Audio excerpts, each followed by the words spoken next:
Back when Carolus Linnaeus and Isaac Newton were making their great discoveries, people like them were known as natural philosophers. Today, they would be called scientists. Philosophers are people who seek wisdom or knowledge. During the Enlightenment, while natural philosophers sought to understand natural things, such as the motion of the planets or the behavior of microscopic organisms, other philosophers concentrated on the mind, political subjects, and other more abstract concepts as well. One of the most important philosophers to focus on political subjects was an Englishman named John Locke, who lived from 1632 to 1704. Locke believed that the power of a government to rule must come from the consent of the governed. In other words, that people should be able to choose who governs them. Locke took comfort in England's glorious revolution of 1688, in which the king was forced to relinquish a large amount of his power to parliamentary representatives.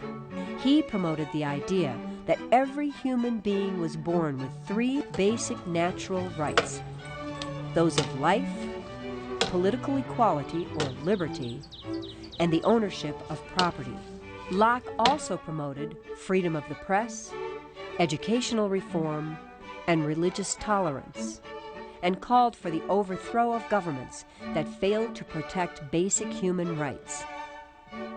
In France, several great Enlightenment philosophers wrote passionately about human rights and democracy as well.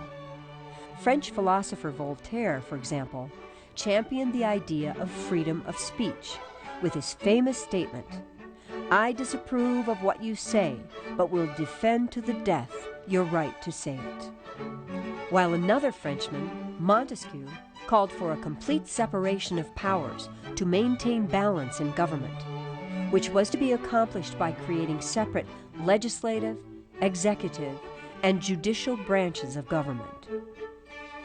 Nearly all philosophers of the Enlightenment era wanted to see a strict separation of church and state as well, for they realized that mixing government and religion was almost always a recipe for disaster. The Enlightenment philosophers themselves were usually deists, people without traditional religious beliefs, who believed in what they called nature's God. That is, in an all-powerful spiritual force that had created the universe and everything in it, but then left it alone. The ideas of the Enlightenment philosophers were deeply admired by the leaders of both the American and French revolutions.